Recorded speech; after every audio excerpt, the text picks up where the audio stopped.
देखिए, पार्टी पूरी तौर पर तैयार है और अभी तो चुनाव लंबा है। हरियाणा प्रदेश की नोटिफिकेशन ही 25 तारीख से है, नॉमिनेशन 29 से शुरू हो रहे हैं, 6 तक नॉमिनेशन है। तो पार्टी मजबूत उम्मीदवार 10 की 10 लोकसभा सीटों पर उतारेगी और मजबूती से चुनाव लड़ेगी। सर, जो आपकी पार्टी के उम्मीदवारों की अगर हम बात करें तो कब तक पार्टी अपने उम्मीदवार उतारेगी? हमने नवरात्रों का निर्णय किया था, अभी तो शायद 17 या 18 तक नवरात्रे हैं, उससे पहले पार्टी की सूची आपके बीच में। सर, लोकसभा के चुनाव के चलते जिस तरीके से जो विरोध हो रहा है सर, कई जगह पर जो बीजेपी के उम्मीदवार मैदान में गए तो उनका विरोध हुआ, आपको भी सर विरोध का सामना करना पड़ा, तो किस तरीके से? देखो, दो चीज़ सामने आ रही है। एक तो विरोध हरियाणा के लोग कर रहे हैं, जिनने हमें लोकसभा में जिताया, विधानसभा में जिताया, अपने हैं, मगर उसके अंदर कई पॉलिटिकल सोच के लोग भी जुड़े निकले।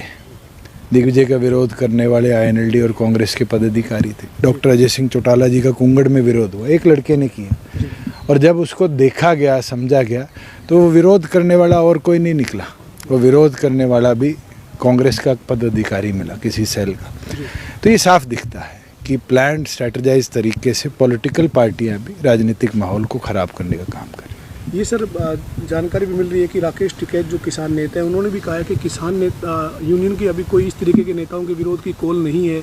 अगर कोई इस तरीके का विरोध हो रहा है तो वो राजनीतिक एक तरीके की साजिश हो सकती है। मैं हमेशा से कहता आया हूँ कि इसके पीछे जनता देखेगी भी, समझेगी भी, और धीरे धीरे मत के अधिकार के साथ अपना निर्णय करेगी। अभी तो लोगों को बहुत कुछ दिखेगा चुनाव में, और बहुत कुछ कदम लोग उठाएंगे इन सब चीज़ों को देखते हुए कि कैसे पॉलिटिकली मोटिवेटेड कदम निरंतर उठाए गए हैं, और अब नहीं, पिछले 4 वर्षों के अंदर। सर, डॉक्टर अजय सिंह चौटाला जी का एक बयान था कि चौटाला साहब कहेंगे तो परिवार को एक होने में कोई 1 मिनट नहीं लगेगा। उसके बाद अभय चौटाला ने कहा कि ये गद्दार है, इन्होंने प्रदेश को लूटा है और इनकी कोई जगह नहीं है वापस परिवार में। देखो, अभय सिंह चौटाला जी को मैं ना तो सीरियस पॉलिटिशियन मानता।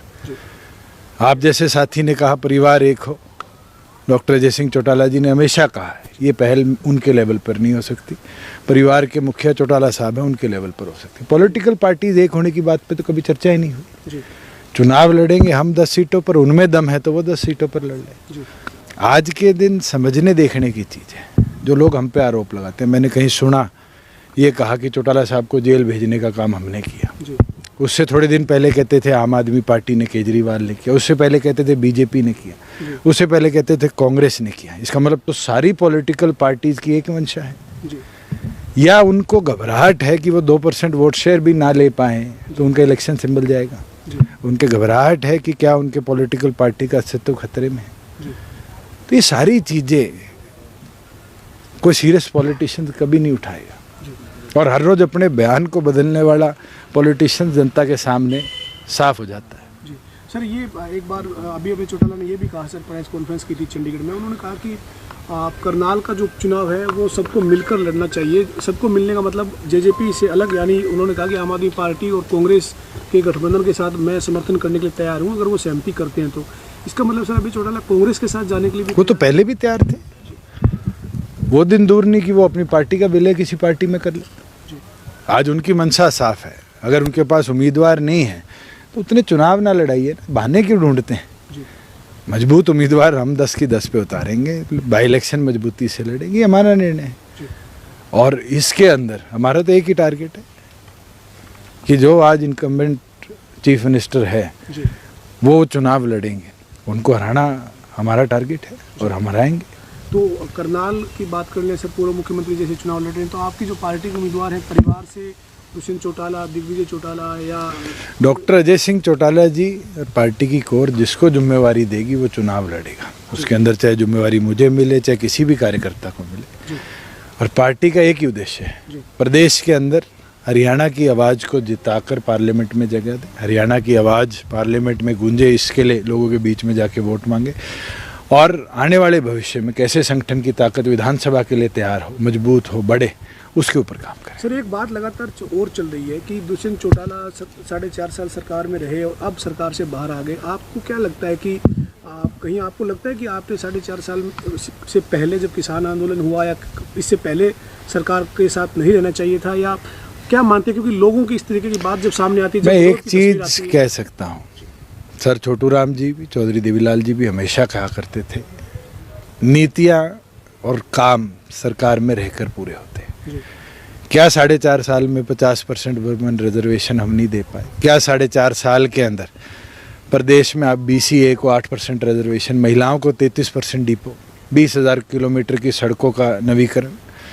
प्रदेश के अंदर 40,000 करोड़ की इन्वेस्टमेंट लाकर लाखों नौकरियों के अवसर बनाना, प्रदेश के अंदर छात्रों को पेपर देने के लिए 300 किलोमीटर ना जाना पड़े, 50 किलोमीटर में सेंटर बनाने की बात, ये सारे हमारी पार्टी के घोषणा पत्र में हिस्से थे और हमने पूरे करें, समय अनुसार करें।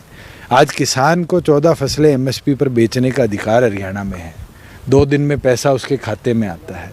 ये व्यवस्था अगर बनी, उसकी फसल खराब हो जाए, 2-2 साल तक मुआवजे का इंतज़ार ना करना पड़े, 30 दिन में पैसा उसके खाते में ट्रांसफ़र हो, ये व्यवस्था कौन कर पाए? हम कर पाए, सरकार में रहकर कर पाए। जी सर, ये एक बात और आरोप लगता है कि बीजेपी के साथ आप अब गठबंधन से तो बाहर हैं, लेकिन इसके बावजूद आप बीजेपी के साथ चलो पवन, ये तो बहुत अर्ली है, अभी तो पॉलिटिकल पार्टीज़ के कैंडिडेट अनाउंस होंगे। आज बीजेपी भी तो नई कांग्रेस है। 10 में से 6 उम्मीदवार कांग्रेस के उनने लिए हैं, कांग्रेस के उम्मीदवार आए नहीं हैं और पार्टीज़ के उम्मीदवार भी आने बाकी हैं। धीरे धीरे सबको पता चल जाएगा B टीम कौन है, C टीम कौन है। सर मंडियों में खरीद हो रही है सर, आपने फूड सप्लाई डिपार्टमेंट को देखा है सर, पिछले साल 4-4.5 साल कई जगह व्यवस्था की देखो, सामने आ रही है। मैं ये मानता हूँ कि नए शासन का आज ध्यान किसान की ओर नहीं है। 300 रुपया सरसों पर मॉइस्चर के नाम पर कटौती करी जा रही है, ये साफ दिखता है कि किसान को शोषित करने का प्लान है। आड़ती से परचेज छीनकर अपने कमीशन एजेंट्स को देना, ये साफ दिखता है कि चाहते लोगों को फ़ायदा पहुंचाने के लिए हैफेड के माध्यम से काम किया जा रहा है। अभी तो गेहूं आनी है, आज बैसाखी है और बैसाखी के इस पावन पर्व पर मैं मानता हूं सरकार को गंभीरता के साथ वीट परचेज के ऊपर भी अपना ध्यान देना चाहिए और जो हमारा ये किसान का सोना है, तुरंत इसकी पूरी परचेज हर मंडी के अंदर हो और समय अनुसार उसका पैसे का भुगतान हो, मेरी ये मंशा है। सर, एक चौधरी वीरेंद्र सिंह लगातार कहते थे कि जननायक जनता पार्टी के साथ गठबंधन तोड़ दिया जाए, अब वो गठबंधन टूटने से पहले खुद ही कांग्रेस में शामिल हो गए, कैसे देखते हैं?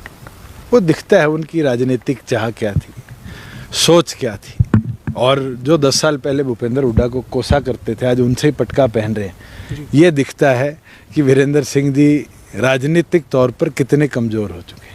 वो तमाम कांग्रेसी लीडर्स, सीनियर लीडर्स को अपना परिवार बताते हैं, भूपेंद्र सिंह हुड्डा को बुआ का बेटा बताते हैं, इसी प्रकार से रणदीप सुरजेवाला तमाम लोगों के साथ कहीं ना कहीं रिश्ता बताते हुए नजर आए, पटका पहना उस दिन। चलो वो तो उनके एक नए परिवार में या पुराने परिवार में नई शुरुआत है, मगर मैं तो 10 साल पुरानी वीडियोस भी देखी हुई है मेरी, जिसमें कहते थे ये खा गया, इसने सारी कांग्रेस खा ली, और आज उसी से पटका पहनते हैं। दिखता है कि उन्हें कांग्रेस के आगे और भूपेंद्र हुड्डा के आगे सरेंडर भी कर दी।